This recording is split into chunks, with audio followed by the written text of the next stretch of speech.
ছিনতাই হয়ে যায় নাই। আমাদের ধারণা, আমাদের এই প্রিয় মাতৃভূমি গোটা বাংলাদেশটা আজকে ছিনতাই হয়ে গিয়েছে। প্রশ্ন করেছে এই জন্য ঢাকা বিশ্ববিদ্যালয়ে অন্যান্য সব প্রোগ্রাম করা যায়, মঙ্গল শোভাযাত্রা বের করা যায়, অন্যান্য সবকিছু করা যায়, ইস্তিসকার নামাজের জন্য অনুমতি পাওয়া যায় না। ঢাকা বিশ্ববিদ্যালয় ইফতার মাহফিলের জন্য অনুমতি পাওয়া যায় না। নবাব সলিমুল্লাহ বিধান করেছিলেন নাস্তিকদের জন্য নয়, মুসলিম সন্তানদের জন্য করেছিলেন। আমরা বলতে চাই, যারা আজকে দখল করে আছো, পীর সাহেব চরমন আলী রহমতুল্লাহ একবার সেই সিলেট রূপে অভিমুখে মার্চ করেছিলেন। নাস্তিকরা যদি সজাগ হয়, ইসলামী আন্দোলন বাংলাদেশের আমির যদি ঘোষণা করে নাস্তিকদের উৎখাত করতে ঢাকা বিশ্ববিদ্যালয়ে ঘেরাও করতে ঢাকা মহানগর ইসলামী আন্দোলন যথেষ্ট হবে। মধুকালীতে পিতার হত্যা করেছেন আমাদের আজকে প্রধান অতিথি বক্তব্য রাখবেন। আমরা বলে দিবার চাই, আমরা লক্ষণ ভালো দেখছি না। বিভিন্ন মন্দিরে তলোয়ার নিয়ে, দেশীয় অস্ত্র নিয়ে তারা সেখানে আনন্দ উৎসব করছে। আমরা এগুলো লক্ষণ কিন্তু ভালো দেখতেছি না। মনে রাখবেন, মুসলমানরা আমরা সৌহার্দ্যপূর্ণ থাকতে চাই, সহাবস্থান করতে চাই।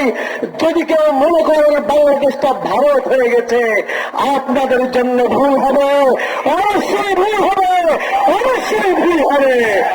শেষ কথা বলি, মাননীয় প্রধানমন্ত্রী, আপনার বাবা এই দেশকে স্বাধীন করার জন্য জেল খেটেছেন, অনেক জুলুম নির্যাতন সহ্য করেছেন। আপনি যদি তার যোগ্য সন্তান হন, আমরা বলে দিবার চাই, আপনি এই দেশকে যদি অন্য কোন দেশের কাছে যদি বিক্রি করেন, তারপরে যদি তৃপ্তি করেন, এদেশের মানুষ গাদ্দারের তালিকায় আপনার এক নম্বরে রাখতে বাধ্য হবে।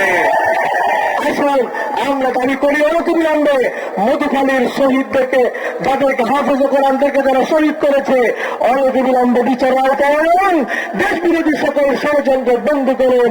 আগামী দিনের কর্মসূচিতে অংশগ্রহণের করতে হবে জানিয়ে বক্তব্য শেষ করছি। ওনা আলী রাউলালবালা।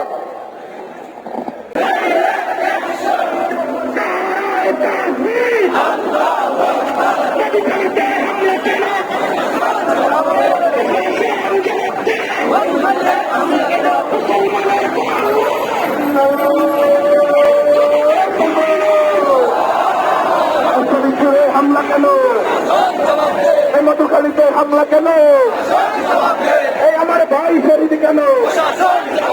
এই শহীদের রক্তে পিতা যেতে দেব না। এই রক্তের বন্যা এসে যাবে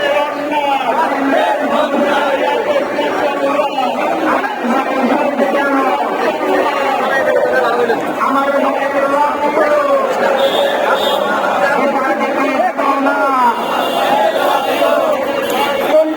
হামলা কেন? প্রশাসন তদন্তে আমার ভাই মরল কেন?